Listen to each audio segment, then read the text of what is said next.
Bonjour et bienvenue sur Ludibule et Création.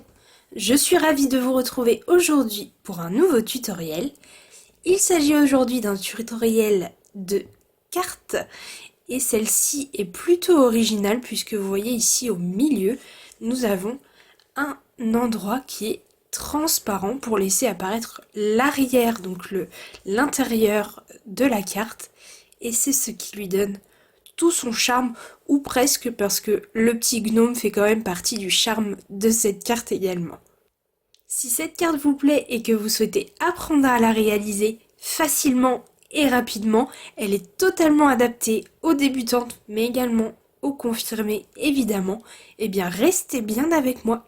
Pour ce faire, nous avons besoin de ces deux sets de poinçons. Tout d'abord, les poinçons étiquettes saisonnières et évidemment les poinçons gnomes qui sont, je crois, mes préférés de notre catalogue automne-hiver. Il nous faut également la perforatrice cercle décoratif, puis des flocons merveilleux, enfin un seul que nous avons déjà utilisé lors de notre dernier tutoriel, donc de mercredi. Nous avons également besoin du papier Histoire de Gnome, donc qui est vraiment un superbe papier imprimé que j'adore. Et on va utiliser ces deux-là juste ici. Pour celle que je vous ai montré, je n'avais pas utilisé ce papier, mais plutôt le papier que l'on pouvait obtenir gratuitement pendant Celebration au mois de juillet et au mois d'août. Et je l'avais colorisé avec nos brosses estampes dans la couleur pétale rose, puisque je voulais une carte qui n'était pas dans des couleurs traditionnelles. Mais pour celle-ci, on va utiliser celui-ci. Pour notre base de carte, j'ai choisi d'utiliser le papier blanc dans sa version épaisse et il nous faut donc une base et un plus petit morceau. Donc notre base, elle mesure 10,5 par 19,3 cm et il nous faut également un morceau qui lui mesure 4,5 toujours par 10,5 cm de large. Ensuite, il nous faut 4 morceaux de papier imprimé, j'en ai choisi 2 différents. Donc tous ces 4 morceaux mesurent 4 cm par 10 cm. Et enfin, pour terminer, il nous faut un morceau de papier fenêtre qui nous donne l'aspect transparent de cette carte et qui mesure 10,5 par 14,8 cm. Dans un premier temps, je vais venir découper, tamponner toute ma décoration. Donc, je vais pouvoir découper deux fois cette forme, donc une fois dans ce papier imprimé, une fois dans celui-ci. Je vais également pouvoir, mon chapeau, le découper dans ce papier imprimé. Je vais découper également ma petite barbe, mes petits pieds de gnome, donc mes petites chaussures, toujours dans le même papier qui est ici argenté. Et je vais découper également mon cercle décoratif juste ici. Je vous retrouve donc une fois que tous mes tamponnages et toutes mes découpes sont faites.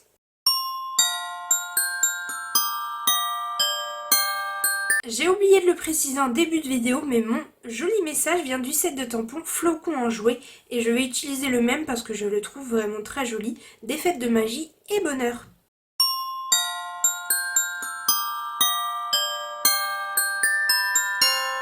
Et pour découper mon message, vous voyez, j'ai utilisé donc cette très longue étiquette, mais vous voyez, pour le moment, elle ressemble à ça et pas du tout la même étiquette que sur la carte que je vous ai montrée qui est idéale pour mon message.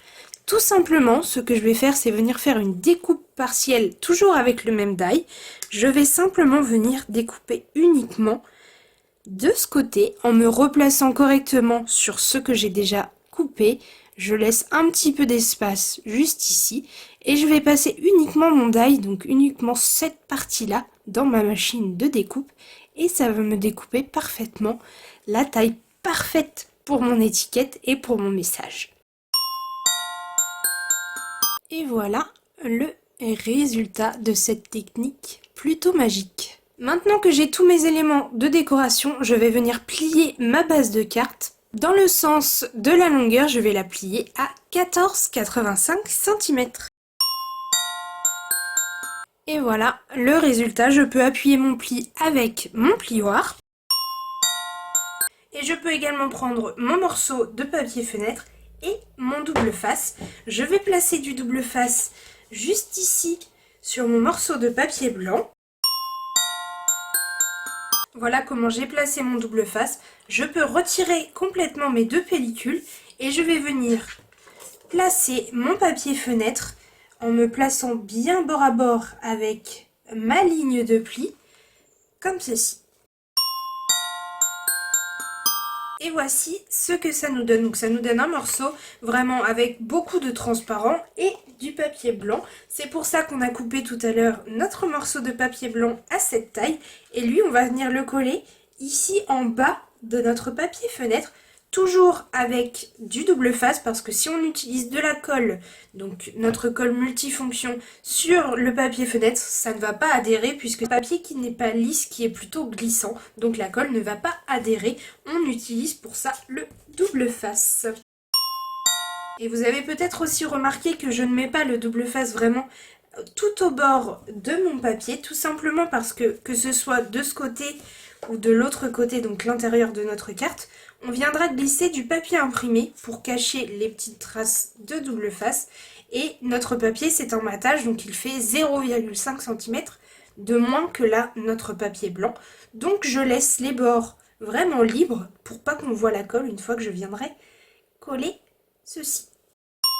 Maintenant que j'ai retiré mes pellicules, je n'ai plus qu'à venir placer mon papier blanc bien bord à bord avec mon papier fenêtre. Maintenant que j'ai obtenu ceci, je vais pouvoir passer au collage de mes papiers imprimés, que ce soit sur la partie intérieure ou extérieure de ma carte.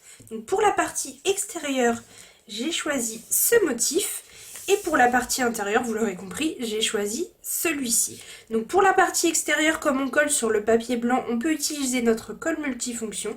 Mais pour la partie intérieure, comme on est de nouveau sur notre papier fenêtre, on va utiliser du double face.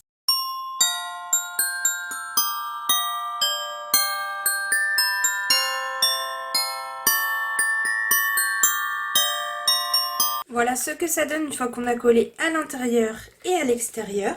On va maintenant pouvoir coller notre décoration comme pour cette carte-ci.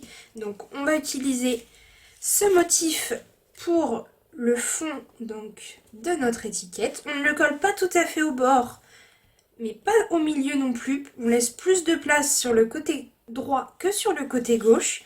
Ensuite on colle notre cercle que l'on a perforé. Ici notre flocon et enfin au-dessus notre gnome et ici en bas on va mettre notre message. Et une fois qu'on aura collé ceci, il nous reste une étiquette comme celle-ci. Elle ira à l'arrière de notre carte, donc à l'intérieur de celle-ci. Je vous retrouve une fois que tout est collé.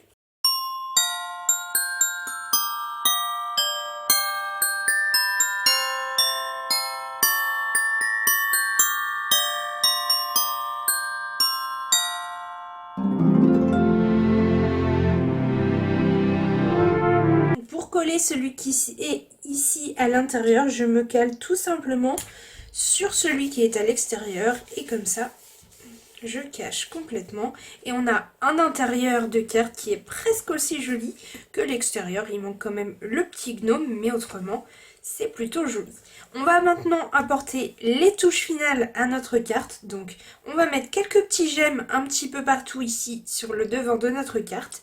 Et à l'intérieur, à l'aide de nos Stampin' Right, donc ici, le point de Pacifique comme pour le tamponnage de notre message, je vais venir faire des petits points de couture à l'intérieur de ma carte.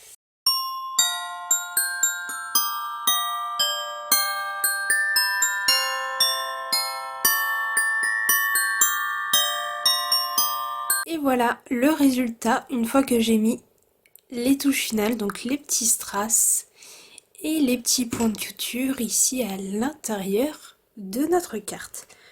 Je ne vous avais pas dit qu'elle était simple et rapide à réaliser, mais je trouve tout de même qu'elle fait vraiment son effet et à offrir pour les fêtes de fin d'année. Je suis sûre qu'elle fera plaisir et j'ai hâte de l'offrir.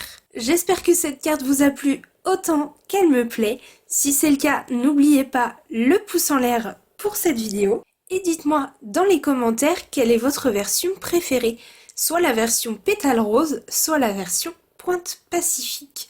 Pour ma part, j'avoue avoir une légère préférence pour celle-ci, mais tout simplement parce que je suis une grande amoureuse de bleu, donc je ne peux que craquer sur cette version. Mais j'aime toujours autant la version rose. Un grand merci d'avoir regardé cette vidéo jusqu'au bout. On se retrouve mercredi pour le prochain tutoriel et à très bientôt.